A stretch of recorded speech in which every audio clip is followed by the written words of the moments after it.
राधे राधे, जय श्री कृष्ण दोस्तों। आइए आज हम ज्येष्ठ मास के गणेश चौथ की प्रमुख प्रमुख व्रत कथाएं सुनेंगे। कहानी सुनने से पहले हमें बोलना चाहिए, सोना की चौकी मोतियों का हार, गणेश जी भगवान मेरे जीव का आधार। यह 5 बार बोले, उसके बाद गणेश जी के 5 नाम बोले, गणेश जी गणेश जी गणेश जी गणेश जी गणेश जी। उसके बाद हम कहानी सुनेंगे। जब आप कहानी सुने तो हाथ में गेहूं या चावल के 4 दाने रख कर कहानी सुने। इससे कहानी सुनने का पूरा फल प्राप्त होता है। फिर आप गेहूं के इन 4 दानों को अपनी साड़ी के पल्लू में बांध लें और रात्रि में चंद्रमा को अर्घ्य देते समय आप इन्हीं गेहूं के दानों से चंद्रमा को अर्घ्य देवें, मीठे का भोग लगाएं। उसके बाद ही आप अपना व्रत खोलें। सबसे पहले हम गणेश जी की कहानी सुनेंगे। बहुत समय पहले की बात है। एक गांव में एक ब्राह्मण पति पत्नी थे। ब्राह्मण गणेश भगवान का परम भक्त था। वह रोज सुबह जल्दी उठता, तालाब पर स्नान आदि करने के बाद घर आता और गणेश जी की पूजा पाठ करता। उसके बाद ही वह अन्न जल ग्रहण करता था। तब एक बार की बात है, ब्राह्मण को अपने यजमान के यहाँ पूजा हवन करने के लिए बाहर गांव जाना था। तो ब्राह्मण मन ही मन सोचने लगा कि मेरे पीछे से कौन मेरे गणेश भगवान की पूजा पाठ करेगा, आरती करेगा, घी का दीपक जलाएगा और कौन सुबह शाम मेरे गणेश जी भगवान को भोग लगाएगा। यही सोचकर ब्राह्मण उदास बैठा था।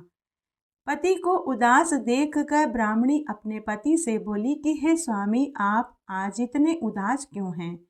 तब ब्राह्मण अपनी पत्नी से बोला कि अरे भगवान, मुझे 5 दिन के लिए बाहर गांव जाना पड़ रहा है।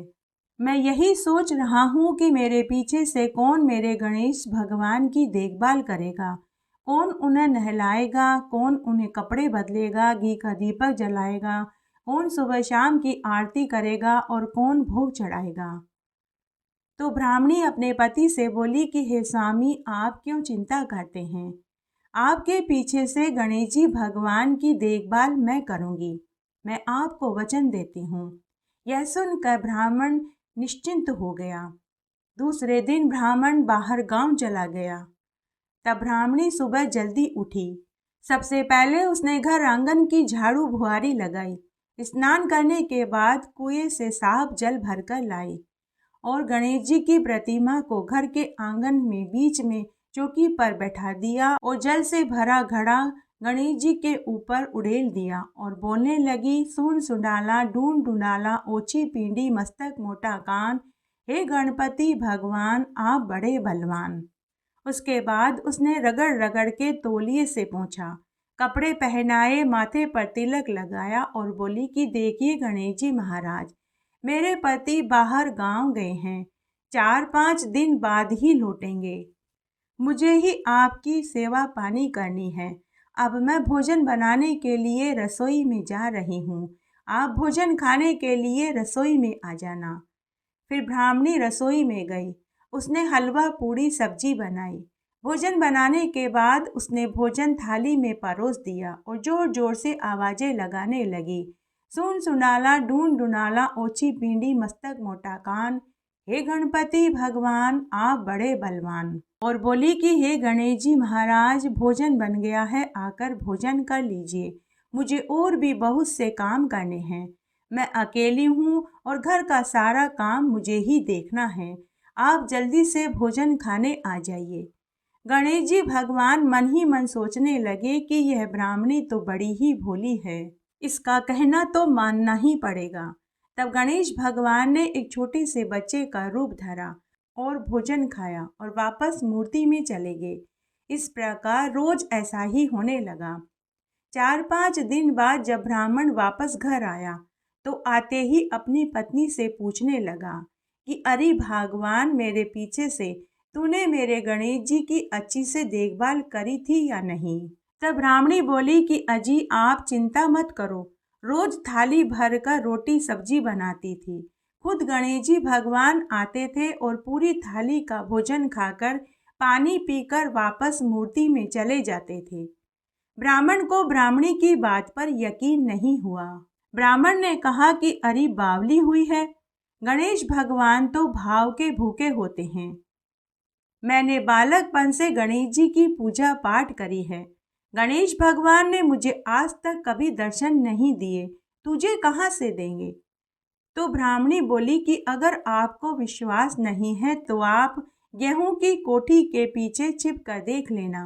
उसके बाद ब्राह्मणी ने भोजन बनाया और थाली में भोजन परोस दिया और रोज की तरह जोर जोर से आवाज लगाने लगी। सुन सुनाला ढूंढ ढूंढाला ओछी पिंडी मस्तक मोटा कान, हे गणपति भगवान आप बड़े बलवान। हे गणेश जी महाराज आप जल्दी से भोजन खाने आ जाइए, मैंने थाली में भोजन परोस दिया है। तभी गणेश जी भगवान बालक के रूप में मूर्ति से बाहर आए और भोजन खाया, पानी पिया। जैसे ही वे वापस मूर्ति में जाने लगे तो ब्राह्मण ने भगवान गणेश जी के चरण पकड़ लिए और बोले कि हे गणेश जी महाराज, मैंने पूरी उम्र आपकी सेवा करी, आपने मुझे कभी दर्शन नहीं दिए, नहीं कभी आपने मेरे भोग को स्वीकार किया, लेकिन मेरे पीछे से मेरी पत्नी ने 4-5 दिन आपकी क्या पूजा करी। आपने न केवल उसे दर्शन दिए बल्कि उसके बने हुए भोग को भी स्वीकार किया। हे ईश्वर, मुझे इसका कारण बताइए। तब गणेश भगवान बोले कि अरे ब्राह्मण, तूने मुझे सिर्फ पत्थर की मूर्ति समझा, लेकिन तेरी घरवाली ने मुझे जीता जागता इंसान समझा, इसीलिए मैंने उसे दर्शन दिए और उसके भोग को भी स्वीकार किया। ऐसा कहकर गणेश भगवान ब्राह्मण दंपति को पुत्रवान और धनवान होने का आशीर्वाद देकर अंतर्ध्यान हो गए। हे गणेश जी भगवान, जैसे आपने ब्राह्मणी को दर्शन दिए वैसे सबको देना। जैसे आपने उनकी सभी मनोकामनाएं पूरी करी वैसे इस कथा को सुनने वाले, कहने वाले और हुक्कारा भरने वाले के भी सभी मनोकामनाओं को पूरी कर देना। बोलिए गणेश जी महाराज की जय। आप सभी को ज्येष्ठ मास की गणेश चौथ व्रत की ढेरों शुभकामनाएं।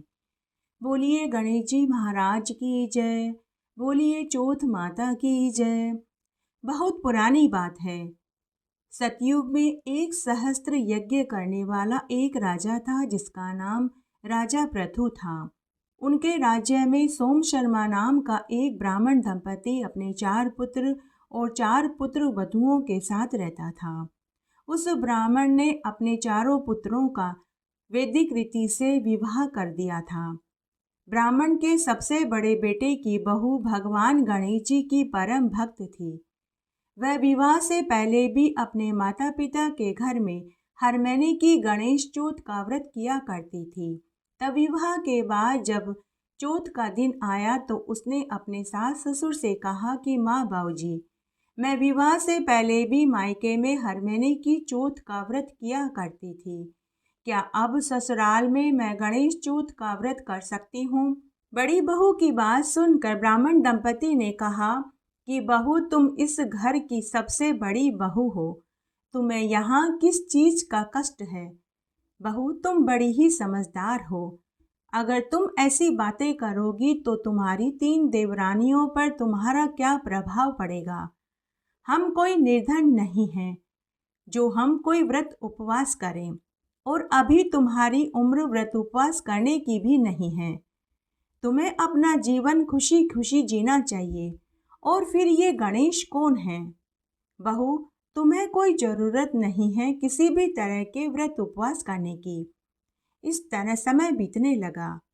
पूर्व में चौथ का व्रत करने के प्रताप से गणेश भगवान और चौथ माता की कृपा से बड़ी बहू को एक पुत्र हुआ तो अन्य 3 देवरानियों को एक एक लड़की हुई। अब घर में केवल एकमात्र पोता था जो कि अपने चाचा चाची, दादा दादी और माता पिता का चहेता था। ब्राह्मण दंपति के 4 बहुओं को सिर्फ एक एक ही संतान हुई। उसके बाद उन्हें और कोई संतान नहीं हुई। इस तरह ब्राह्मण दंपति के 3 पोतियां और एक पोता ही हुआ। बड़ी बहू हर महीने की चौथ आती तो वह अपने सास ससुर से व्रत करने की अनुनय विनय करती, लेकिन ब्राह्मण दंपति उसे व्रत करने की इजाजत नहीं देते। इस तरह समय बीतने लगा। जब बड़ी बहू का पुत्र विवाह लायक हुआ तो एक सुसंस्कृत लड़की से विवाह का दिन भी निश्चित हो गया। तब गणेश भगवान रुष्ट हो गए। बड़ी बहू के द्वारा व्रत बीच में ही छोड़ देने से गणेश भगवान ने बड़ी बहू के पुत्र को विवाह वाले दिन फेरों के बीच में से उसके पुत्र को गायब करवा दिया। इस घटना से विवाह मंडप में खलबली मच गई। वर पक्ष और वधू पक्ष के सभी लोग परेशान हो गए कि फेरों के बीच में से दूल्हा कहाँ गायब हो गया। सबने दूल्हे को बहुत ढूंढा लेकिन वह कहीं नहीं मिला। तब अधब्याही दुल्हन कहाँ रहे, ससुराल में रहे या फिर मायके में रहे, यह प्रश्न खड़ा हो गया। लोगों ने कहा कि विवाह तो हुआ है, भले ही 3 फेरे ही क्यों न हुए हों। अगर यह मायके में रहेगी तो माता पिता को बेटी की चिंता सताती रहेगी और उन्हें लोगों के ताने सुनने पड़ेंगे। अतः अधब्याही दुल्हन को ससुराल में ही जाकर रहना चाहिए। तब सभी की सहमति से अधब्याही दुल्हन अपने ससुराल में आकर रहने लगी। तब बड़ी बहू अपने सास ससुर से बोली कि माँ बाबूजी, आपने मुझे प्रत्येक महीने की गणेश चौथ का व्रत करने की इजाज़त नहीं दी, इसीलिए यह अनहोनी घटना घटित हुई है। ऐसा कहकर बड़ी बहू रोने लगी। बड़ी बहू के रोने के साथ पोते की बहू भी रोने लगी। उन्हें रोता देखकर ब्राह्मण दंपति भी रोने लगे। उन्होंने अपनी बड़ी बहू से माफ़ी मांगी और कहा कि बहू, हमें माफ़ कर दो, अब तुम जो चाहो वही होगा। अब हम भी तुम्हारे साथ हर महीने की गणेश चौथ का व्रत करेंगे। अब बड़ी बहू के साथ नई अधब्याही दुल्हन और दादा सास ससुर भी हर महीने की गणेश चौथ का व्रत करने लगे। इस तरह समय बीतने लगा। नई बहू के द्वारा निर्जला गणेश चौथ का व्रत करने से गणेश भगवान प्रसन्न हो गए। तब एक दिन नई बहू की परीक्षा लेने के लिए गणेश भगवान ने एक बूढ़े ब्राह्मण का वेश बनाया और उनके घर आए। उस समय घर पर कोई भी नहीं था, क्योंकि परिवार के सभी लोग शादी विवाह में दूसरे गांव गए हुए थे। नई अधब्याही दुल्हन घर पर अकेली थी। बूढ़े ब्राह्मण वेश में गणेश भगवान ने दरवाजा खटखटाया और बोला कि बेटी, मैं बहुत भूखा हूँ, मैं एक तीर्थ यात्री हूँ, क्या मुझे खाने को भोजन और पीने को शीतल जल मिलेगा? तब अधब्याही दुल्हन बाहर आई और बूढ़े ब्राह्मण वेश में गणेश भगवान को प्रणाम करके बोली कि हे ब्राह्मण देव, आपको भोजन भी मिलेगा और पीने को पानी भी मिलेगा, आप भीतर आइए। तब अधब्याही दुल्हन बूढ़े ब्राह्मण वेश में गणेश भगवान को लेकर घर के भीतर आई। सुंदर सुंदर आसन पर बैठाया। ब्राह्मण के चरण धोकर चरणों उद्दक को अपने सिर पर छिड़का और उन्हें स्वादिष्ट भोजन खिलाने लगी। साथ ही पास में बैठकर ताड़ के पंखे से हवा करने लगी। बूढ़े ब्राह्मण वेश में गणेश भगवान घर का सारा भोजन खत्म कर गए। ब्राह्मण वेश में गणेश भगवान बहू की सेवा से प्रसन्न हो गए।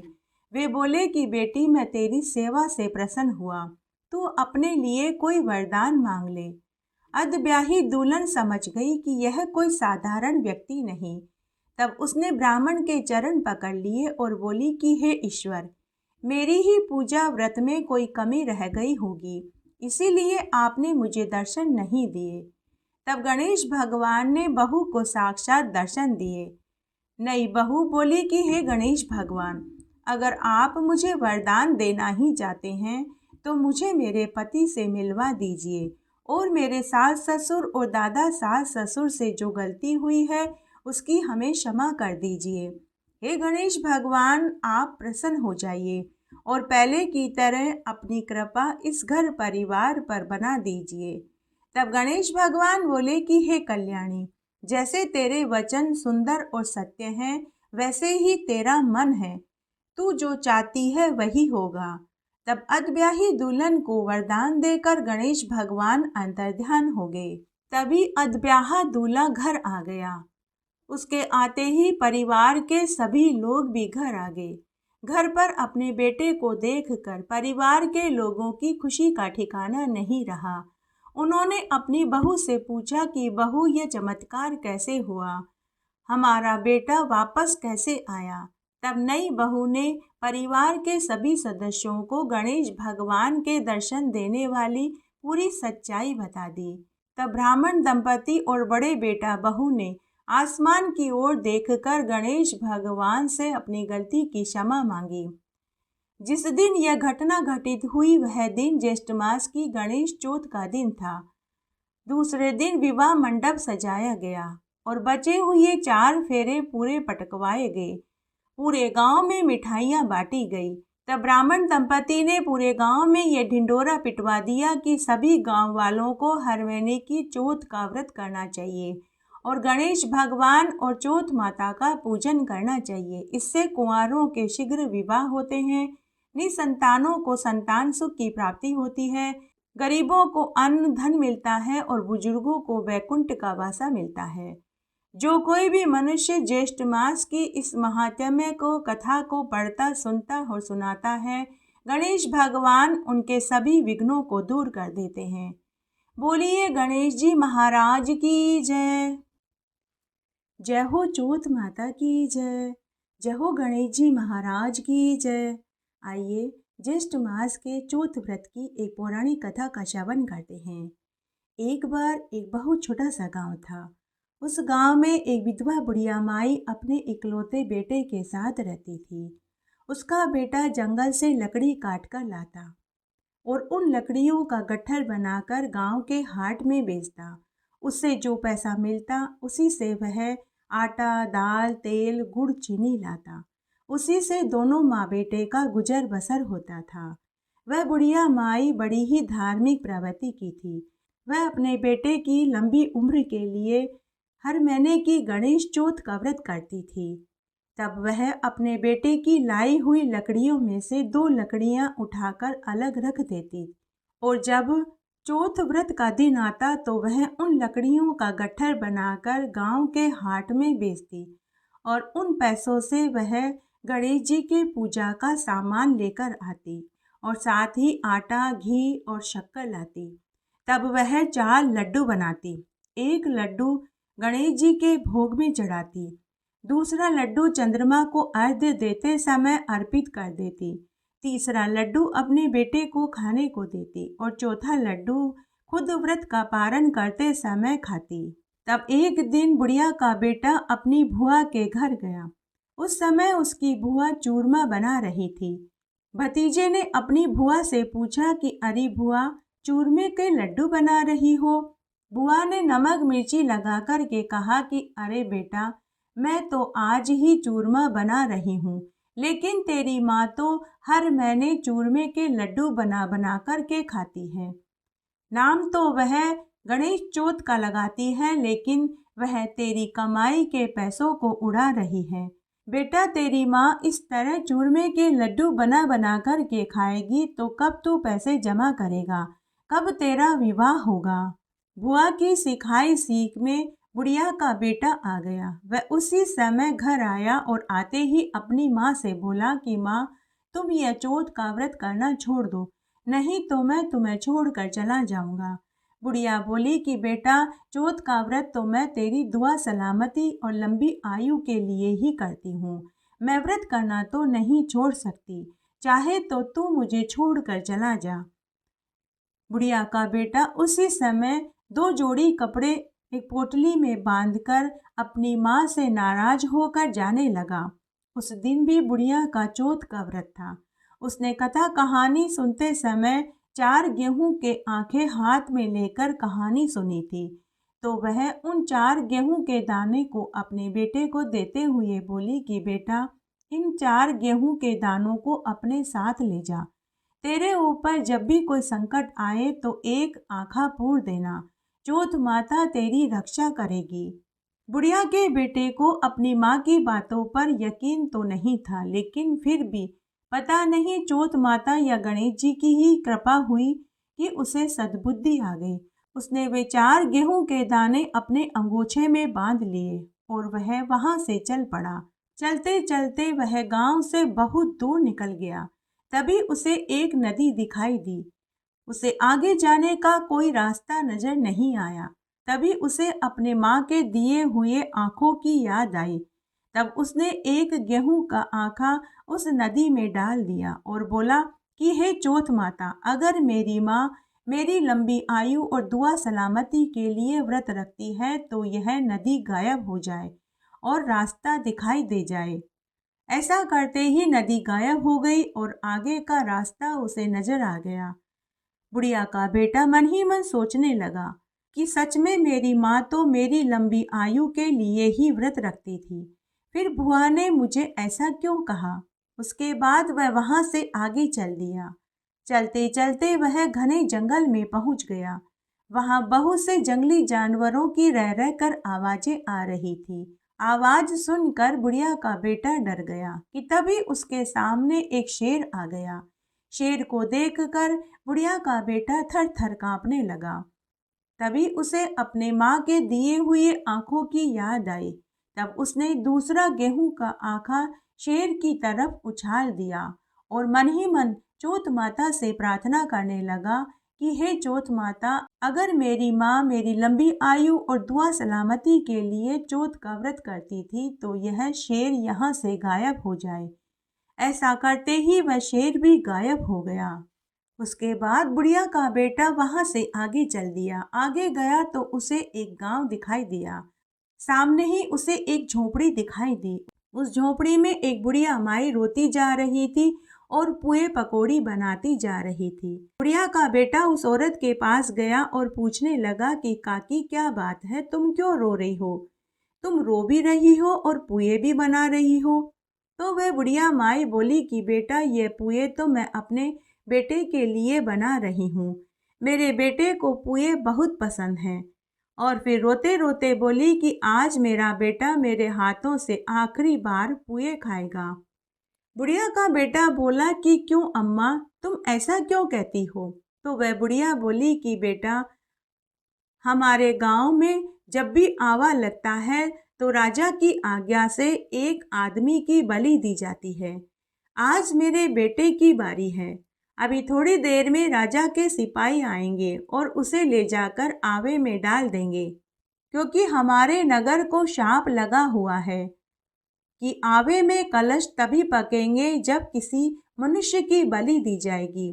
तभी से राजा की आज्ञा से एक बच्चे की बलि दी जाती है। ऐसा कहकर बुढ़िया माई रोने लगी। तब वह बुढ़िया का बेटा उस औरत से बोला कि अरे अम्मा, तुम ये पुए मुझे खिला दो। तुम्हारे बेटे की जगह जब राजा के सिपाही आएंगे तो मैं चला जाऊंगा। बुढ़िया के बेटे की बात सुनकर वह औरत बोली कि अरे बेटा, तुम ऐसा क्यों कहते हो? तुम भी किसी के बेटे हो। तुम्हारी माँ भी तुम्हारी राह देखती होगी। तुम क्यों मेरे बेटे के लिए अपनी जान देना चाहते हो? तो बुढ़िया का बेटा बोला कि अम्मा, मुझे कुछ नहीं होगा। तुम मुझे ये पुए खिला दो और पानी पिला दो। तब उस औरत ने बुढ़िया के बेटे को पुए खिलाकर पानी पिला दिया। तभी वहां राजा के सिपाही आ गए। उस औरत के बेटे की जगह बुढ़िया का बेटा राजा के सिपाहियों के साथ चला गया और राजा के सिपाहियों ने उसे ले जाकर आवे में बैठा दिया। तब बुढ़िया का बेटा आवे में बैठने से पहले अपनी माँ के दिए हुए आँखों में से तीसरा आँखा उस आवे में डाल दिया और बोला कि हे चौथ माता, अगर मेरी माँ चौथ का व्रत मेरी लंबी आयु और दुआ सलामती के लिए करती है तो इस आवे की आग बुझ जाए और कलश भी पक जाए। ऐसा कहकर उसने चावल का दाना आवे में पूर दिया। तभी आवे में लगी आग एकदम से शांत हो गई और कलश भी पक गए। 1 महीने में पकने वाले कलश एक ही दिन में पक गए। दूसरे दिन गांव की महतरानी झाड़ू लगा रही थी कि तभी एक कंकर आवे में जाकर गिरा। जैसे ही कंकर आवे में जाकर गिरा तो उसमें टन की आवाज आई। महतरानी समझ गई कि कलश पक गए हैं। महतरानी भागी भागी राजा के महल में गई और कहने लगी कि महाराज, आवे में कलश पक गए हैं। राजा ने कहा कि यह कैसे संभव है? 1 महीने में पकने वाले कलश एक दिन में कैसे पक गए?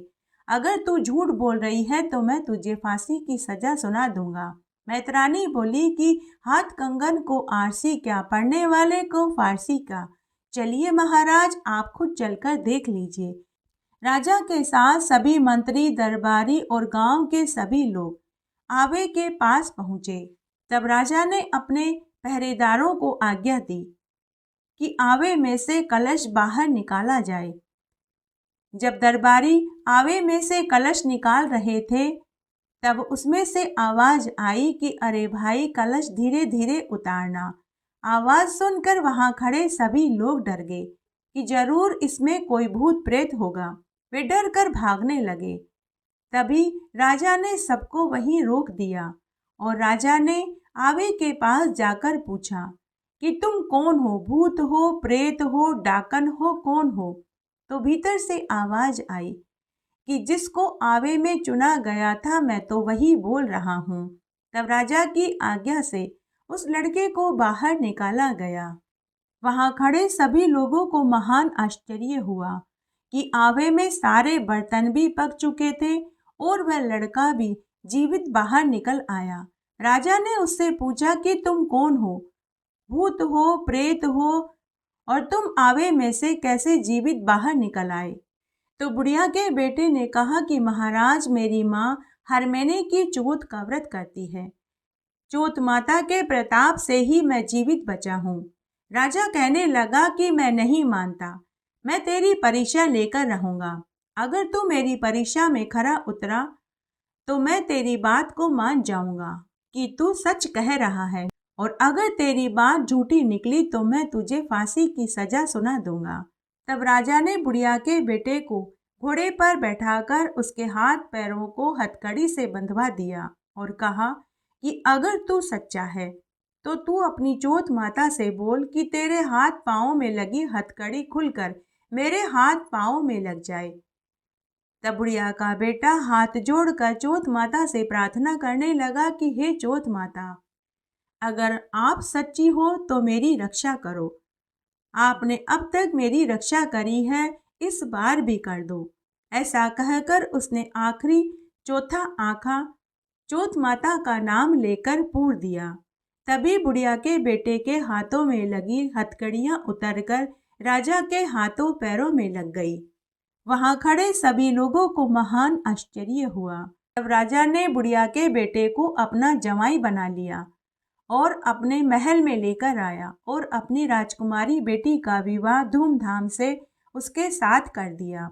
अब बुढ़िया का बेटा राजा के महल में घर जमाई बनकर रहने लगा। इस तरह कई दिन निकल गए।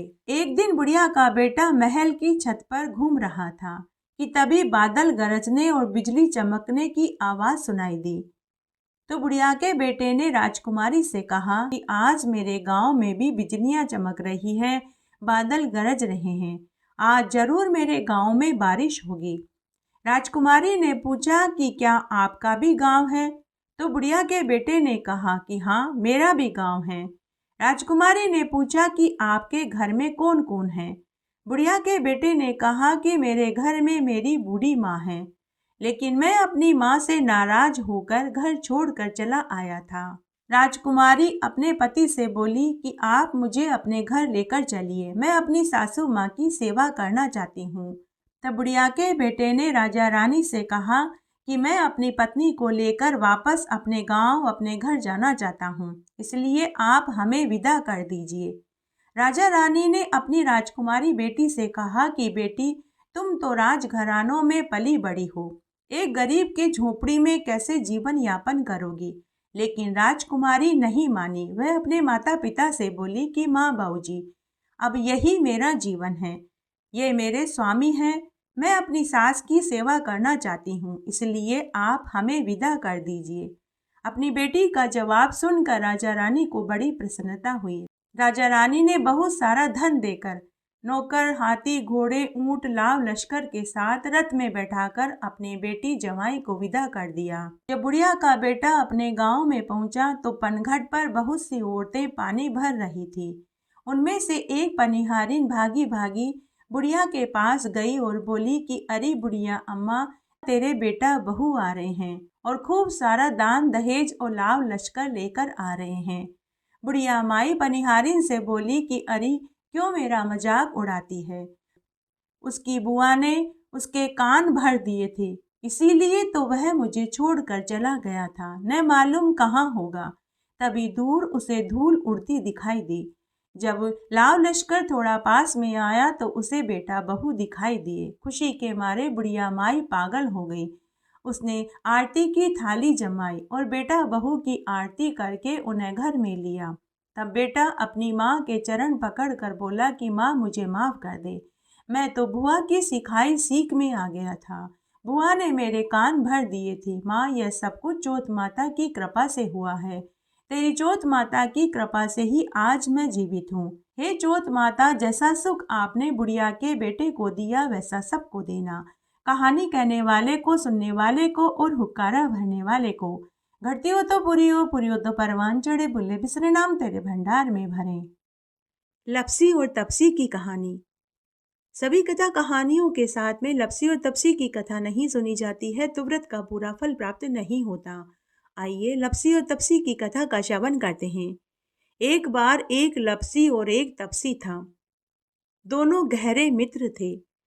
तपसी तो सदा भगवान की सेवा पूजा करता और मंत्रों को बोलता और रोज तपस्या करता था, जबकि लपसी को पूजा पाठ करना नहीं आता था, तो वह रोज सवा सेर की लापसी बनाता, भगवान को भोग लगाता, घंटी बजाता और चादर तान कर सो जाता। तब एक दिन दोनों दोस्तों में इस बात की लड़ाई छिड़ गई कि कौन भगवान का सच्चा भक्त है। तपसी ने कहा कि मैं भगवान का सच्चा भक्त हूँ, तो लपसी कहने लगा कि नहीं, भगवान का सबसे बड़ा भक्त तो मैं हूँ। तब तपसी बोला कि तुम भगवान के सबसे बड़े भक्त कैसे हो सकते हो? न तो तुम्हें मंत्रों का जाप करना आता है, नहीं तुम्हें पूजा करनी आती है। मैं भगवान की रोज तपस्या करता हूँ, घंटों बैठकर भगवान के भजन गाता हूँ, घंटों बैठकर भगवान के मंत्रों का जाप करता हूँ, इसलिए भगवान का सच्चा भक्त तो मैं ही हूँ। तुम क्या करते हो? तुम तो सवा सेर की लापसी बनाकर भगवान को भोग लगाते हो और खुद जीव लेते हो और चादर तान कर सो जाते हो। इस तरह दोनों में लड़ाई छिड़ गई। उसी समय नारद मुनि मृत्युलोक का भ्रमण करते करते वहां पहुंचे। उन्होंने तपसी और लपसी को आपस में लड़ते हुए देखा, तो उन्होंने उनसे उनके लड़ने का कारण पूछा। तब दोनों ने नारद मुनि को प्रणाम किया और अपनी अपनी समस्या बताई।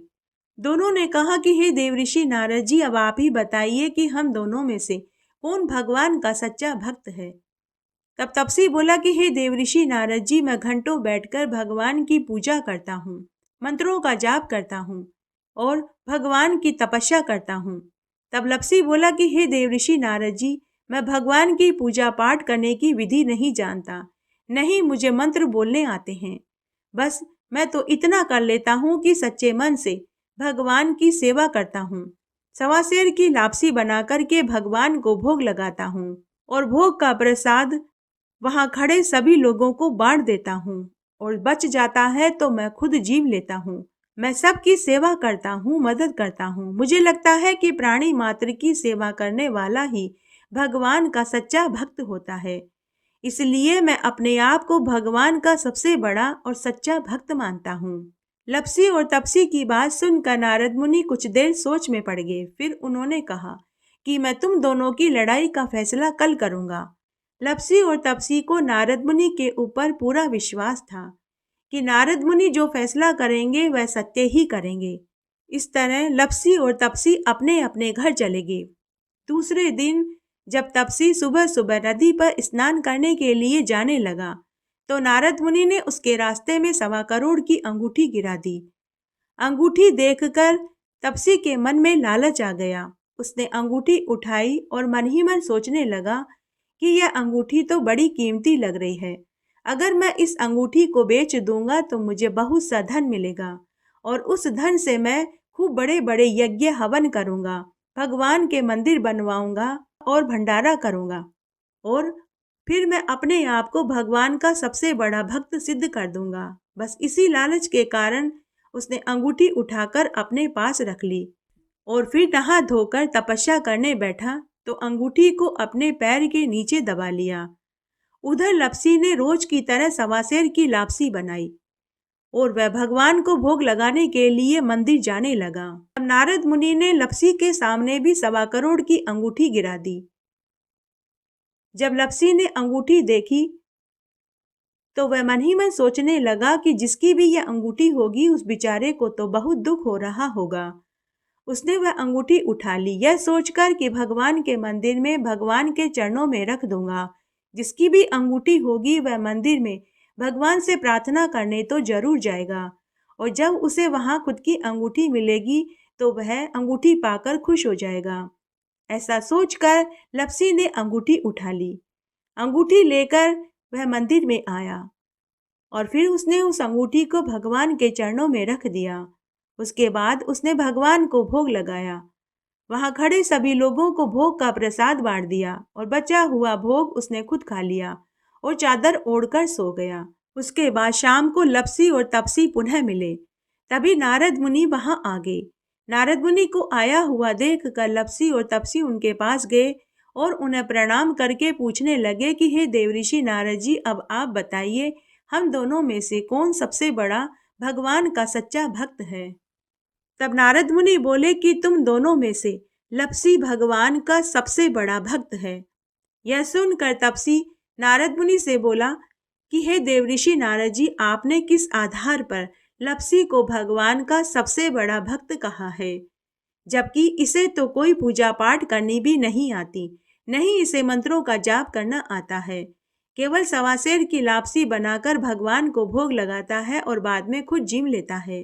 तब नारद मुनि बोले कि सुबह मैंने तुम दोनों के रास्ते में 1.25 करोड़ की अंगूठी गिराई थी। तब हे तपसी, अंगूठी को देखकर तेरे मन में लालच आ गया था। तूने वह अंगूठी उठाकर अपने पास रख ली, जबकि इस लपसी ने अंगूठी उठाकर भगवान के मंदिर में भगवान के चरणों के पास रख दी, यह सोचकर कि जिसकी भी अंगूठी होगी वह भगवान की पूजा करने तो जरूर जाएगा, तो उसे वहां उसकी अंगूठी मिल जाएगी। नारद मुनि की बात सुनकर तपसी को बहुत दुख हुआ। वह अपनी भूल पर पछतावा करने लगा। तब वह नारद मुनि के चरणों में गिर पड़ा और रोने लगा और कहने लगा कि हे देवऋषि नारद जी, मुझ पर कृपा करिए। मुझे अपनी गलती का एहसास हो चुका है। अब आप मुझे बताइए, मुझे मेरी तपस्या का फल कैसे मिलेगा। नारद मुनि को तपसी के ऊपर दया आ गई। नारद मुनि बोले कि जो कोई भी सभी व्रतों में सभी कथा कहानियों को सुनने के बाद लपसी और तपसी की कथा नहीं सुनेंगे तो उनके व्रत का फल तुझे मिलेगा। ब्राह्मण जिमा कर के दक्षिणा नहीं दी तो फल तुझे मिलेगा। बहन बेटियों को साड़ी देकर ब्लाउज नहीं दिया तो फल तुझे मिलेगा। जो कोई भी अपने घर में गाय और कुत्ते की रोटी नहीं निकालेंगे तो उनकी पूजा पाठ का सारा फल तुझे मिलेगा। दीपक से दीपक जलाया तो फल तुझे मिलेगा। महिलाएं अगर सीधे हाथ की तरफ नाड़ा बांधेंगी तो फल तुझे मिलेगा। मकान बनाकर के थली नहीं बनाई तो फल तुझे मिलेगा। कार्तिक मास, वैशाख मास, पुरुषोत्तम मास, माघ मास और सभी एकादशी और चतुर्थी व्रत में सभी कथा कहानियों के साथ में लपसी और तपसी की कहानी नहीं सुनेंगे तो उनके व्रतों का फल तुझे मिलेगा। ईश्वर करे आपको इन कथाओं को सुनने का पूरा फल प्राप्त हो। मेरे साथ बने रहने के लिए आपका धन्यवाद। आगे आने वाली कथा कहानी के लिए भी आप इसी तरह मेरे साथ बने रहें। धन्यवाद।